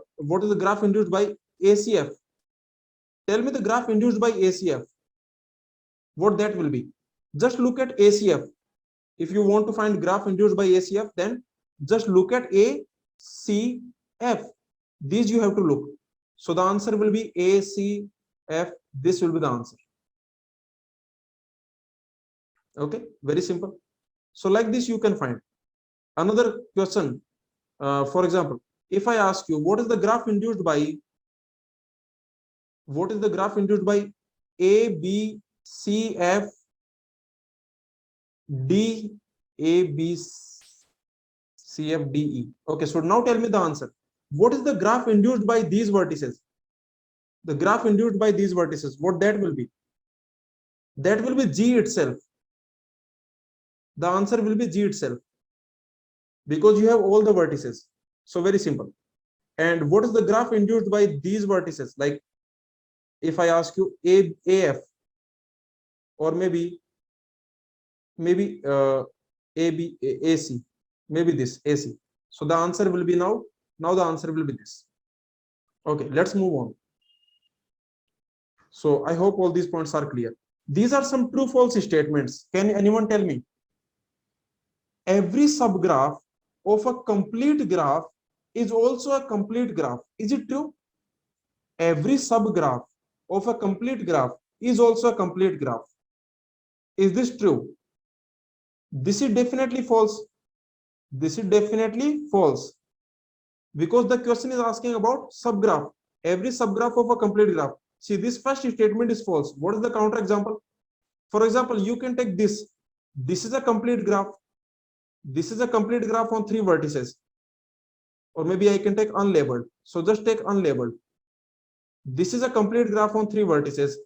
Now, if you notice, you can create a subgraph like this. You can create subgraph like this. This is a subgraph, but this is not complete. You can clearly see this is not complete. Okay, tell me the next. Every induced subgraph of complete graph is complete graph. Every induced subgraph of a complete graph is complete graph. Now I am talking about induced subgraph. This is true. This is true, right? Of course, this is true. Tell me if you have, for example, what is induced by ABC? ABC. What is induced by A, B? Tell me what is induced by A, B? If you are finding induced by A, B, then of course they are adjacent. Everyone is adjacent to everyone else. Everyone is adjacent to everyone else. For example, if I ask you, if you take, for example, if you take K4, A, B, C, D, already everyone is adjacent to everyone. So what is induced by ABD? Tell me what is induced by ABD? Induced by ABD. I am finding induced by ABD. So if you find induced by ABD, then just look at ABD. This will be induced by ABD. So this graph is induced by ABD. What this graph is called? Induced by ABD. This graph is called as RCB. Anyway, let's move on. So tell me the answer for this. The third one. The spanning subgraph of a complete graph is also a complete graph. What is that? That is false. That is false. Okay. So this statement is true. Here this statement is false. Because spanning subgraph of a complete graph, because you are deleting some edges. See, spanning subgraph means you are keeping the vertices same. Your vertices are same, but you are deleting edges. So this is false. What about this? Every graph on n vertices is subgraph of n vertices complete graph. Is it correct? Every graph of n vertices is subgraph of n vertices complete graph. Yes, this statement is true because every graph is basically a subgraph of, I can say that is a subgraph of Kn. A subgraph of G can be both induced and spanning subgraph. Yes, this statement is true. G itself. There is exactly one subgraph of G which is both induced and spanning. This is also true. G itself. Hopefully the concept is clear. Okay, so this concept is clear, and just this is the graph union. This is the simple definition. Let me just tell you the definition. What is the union of two graph? If you have two graph V1, this is graph G1, this is graph G2, like V1 E1, V2 E2. Then what is the union? Union means do the union of vertices, do the union of edges. This is the union. Very simple. Do the union of vertices also, do the union of edges also. That will be the union. Okay, very simple. For example, if you have this graph G1, G2, so this has vertices A, B, C, D, E. This has vertices A, B, C, D, F. So the union will be union of vertices. So the vertices will be A, B, C, D, E, F, and union of edges. So if you do the union of edges, you will get this. So tell me the union of these two graphs. Find the union of these two graphs. What that will be? So remember, here you have A, B, C, D, E. Here you have A, B, C, D, E, F, G. So finally, the union will have these vertices. Finally, in the union, what you will have? In the union, you will have these vertices. In union, you will have these vertices and all the union of edges. All these edges are there, but you will have these edges AE, you will have BE, you will have CE, you have DE. So this will be your union, basically. This will be your final answer.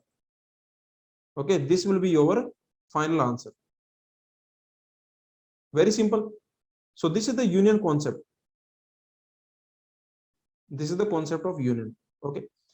Tell me the answer for this. GB is a graph. Subgraph definition we already know. I told you. Subgraph means subset of vertices and subset of edges.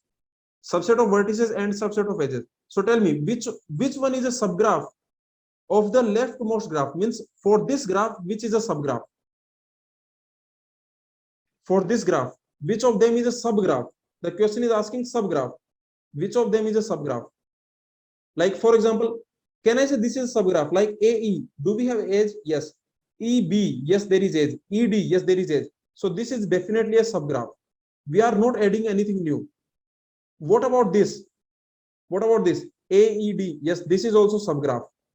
What about this? This is not a subgraph because there is no edge. There is no edge AD. You are adding new edge, extra edge you are adding. So this is not a subgraph. Tell me, is this induced subgraph? This subgraph, is it induced by ABED? Is this induced by ABED? Yes, this is induced by ABED. You can notice this is induced by ABED. This is induced by ABED. ABED. And what about this? Is this induced by ABED? This is not induced. This subgraph is not induced. This is not induced subgraph.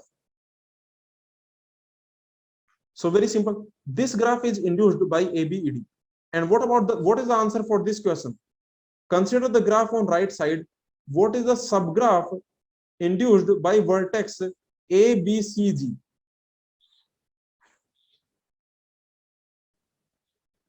What is the subgraph induced by A, B, C, G? So just look at A, B, C, G, right? Look at A, B, C, G. Look at A, B, C, G. This is your A, this is your B, this is your C, this is your G. You can notice there is edge between G, A. There is no edge here. Okay, let's see. This G has A with A. This G does not have edge. This G is not adjacent to B. This G is not adjacent to C. So this A is adjacent to C. This B is adjacent to C. This B is not adjacent to N. Okay, so this will be the induced. Correct? This is going to be the induced subgraph. This is a path graph, you can notice. Path graph of 3 length. What is the answer for this? Quickly tell me. The number of edges in regular graph of degree D and vertices. The number of edges that you already know. So that number of edges will be total degree divided by 2. This will be the number of edges, and D divided by 2. And what is the answer for this? This is the number of vertices. The question is asking number of vertices. The question is asking this n. So number of vertices we are asking. So let's assume number of vertices are n. Or maybe what the question is saying, that there are in a connected graph with 27 edges, 6 vertices of degree 2, 3 vertices, and the remaining of degree 3. We don't know how many are remaining. So let's assume this remaining is, T. Let us assume this remaining is T. Okay, the total number of vertices is n. This is what we want to find. Let's assume the remaining are T. So what is total degree? What is total degree? These T vertices have degree 3 plus 3 vertices have degree 4, 6 vertices have degree 2. This will be the total degree. So the total degree is basically 24 plus 3T plus 3T. This will be the total degree. Now this total degree 24 plus 3T, this is equal to twice the number of edges. So that will be equal to 54. So answer will be this 3T will be equal to 30. So from here T is equal to 10. The answer is not 10 because the question is asking n, and n is equal to 6 vertices of degree T, 3 vertices plus T. So the answer will be 19. The answer will be 19. Answer will not be 10. That is the reason they have given 10. See, this option 10 is given because you will answer 10. You will answer 10. That is the reason this option 10 is given to you. So read the question carefully. Let me give you one suggestion here. The suggestion is, see, you can solve the question. When you are solving the question, if you are making a mistake, that is fine. Okay, that is fine. But remember, once you have already solved the question, after that, when you are clicking the option, please think what is asked. Okay, before clicking the question, always think what the question is asking. Just one time you see what the question is asking. See, for example, before clicking, you see what the question is asking, true or false. Just think about it. The question is asking what. This habit you should have. I have this habit, let me tell you. See, you can see whenever I am solving a question, you will see one thing. I will always check before clicking. I will always check, okay, is it asking false or true? Is it asking this or that? I will always check. That is my habit. Before clicking the answer, I will always check. Okay. These are the total number of vertices. Arpan, what are the total number of vertices? These are the remaining vertices. These T are the remaining vertices. These are the remaining vertices. There are 6 vertices of degree 2 and there are 3 vertices of degree 3. So total number of vertices is 19. The question is asking total number of vertices. What is the answer for this question? A graph is deregular if if and only if every vertex is DDD, for a DDD, which of the following must be true? Which of the following must be true?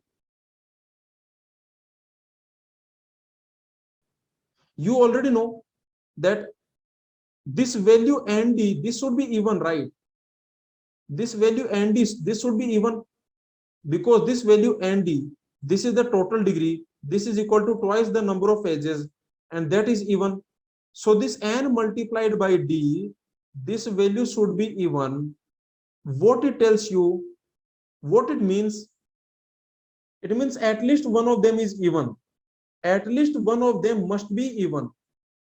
At least one of them must be even. At least one of them must be. Tell me, what is the counterexample for A? D divides N. What is the counterexample? A very simple counterexample you can take. This is 2 regular. This is 2 regular. So D equal to 2, N equal to 3. So you can notice this is not true. This statement may or may not be true. This statement. This statement is never. This statement is never. This statement may or may not. This statement may or may not. For example, here it is true. Here you can notice D is 2 and N is 4. What about this? Both are even. This may or may not.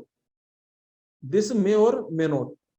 For example, here you can notice that this N is not true. You can clearly see that N is not true. So this is may or may not. This is also may or may not. At least one of them is odd. This is also may or may not. May or may not. Okay. So finally answer is option E. This is your TIFR 2019 question. Okay, so that's enough. So tomorrow we will continue. This happens very rarely that I have completed all my slides. Only these slides I took. This was the last slide. This does not happen always. Very rarely this happens that whatever slides I take, I complete them. Okay, so this is a very happy day for me. Now, any doubt? Anyone has any doubt? Please let me know if anyone has any doubt. In today's lecture, 2 lectures we have seen. Any doubt you have, please let me know. Don't keep any doubt. कोई doubt मत रखना दिल में. You know the dialogue from जब we met. So you can ask. Hello, Arpan. Yes, sir. So I had a very small doubt, which is, so in that numerical where we were calculating the minimum degree, can you just repeat the last step? I did not understand why we are not having the 6 as an option, like where delta less than is equals to 6n by minus 12 by n, that sum. Because in that question, this type of situation was creating. If you see the situation, then this type of situation was there. 6n minus 12 divided by 6 is equal to delta. This was the situation. So this type of situation was there. Was it by 6 or by n? Something like, okay, you can just check it out.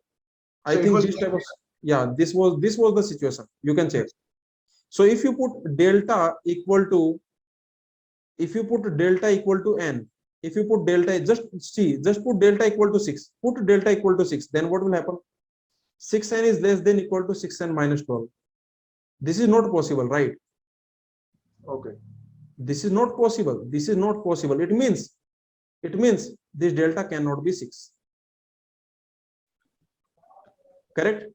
Because if you put delta equal to 6, then you will get an equation which is never possible.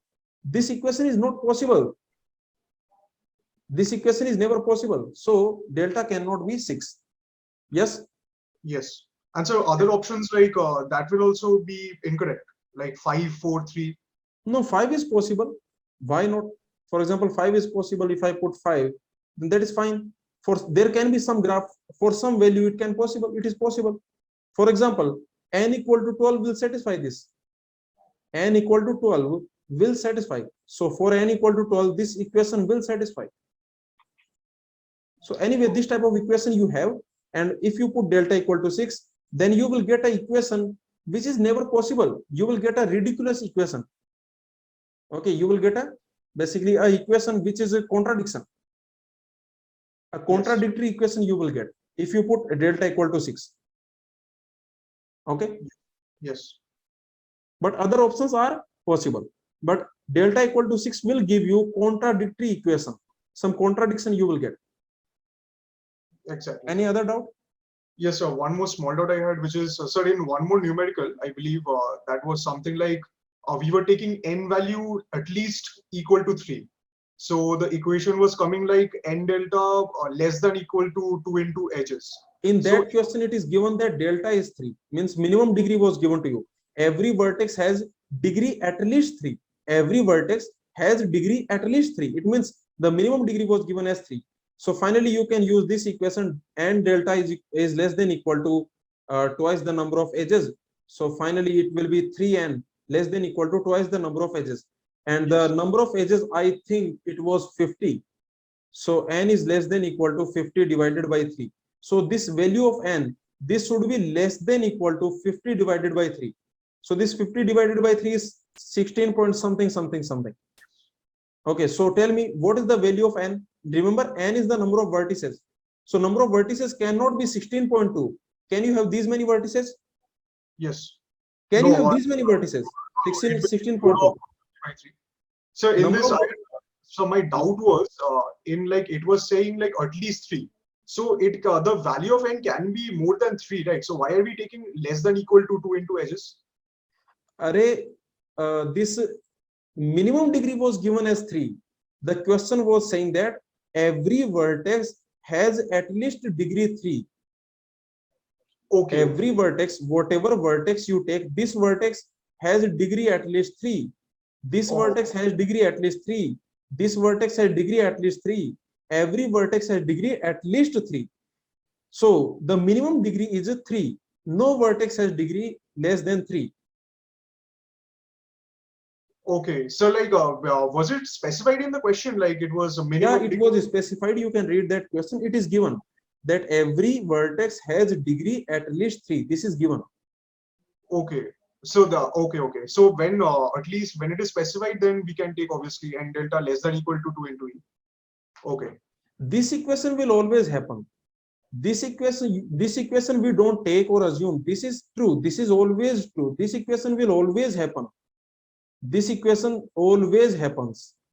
This information was in the question. This will always happen for all the graph. Yes, got it. And so in this, if we have some variations, like if in the question it says that at most or at least or something else, then it will be remaining the same, right? Depends on the question. Like if you create randomly, if you create a question, I cannot answer. You have to give a concrete question, because sometimes the questions are nonsense. In graph theory, in combinatorics, if you randomly create a question, that many times that question will be nonsense. The GATE examiners, they don't create nonsense questions. They know everything. Like they are not creating variations. See, in their mind, it is not that okay. Let's change this at most to at least. No, sometimes they will do this type of things, but not for all the questions. The final question should make sense. Exactly. Okay, so depends on the question. If you are creating your own question, then you create the question, you write the complete statement, and you send it to me. Definitely, sir. Okay, understandable. Thank you very much. No, sir. Thank you very much, sir. Any other doubt? Anyone? Please let me know. Don't keep any doubt. Whatever doubt you have, please let me know. Okay. Thank you, everyone. See you tomorrow. Akash is saying for subgraph, will we delete both edge and vertex or any of them? Any of them. You can delete vertex, or you can delete edge, or you can delete both. Okay. Thank you, everyone. See you tomorrow. Tomorrow also we have 2 classes.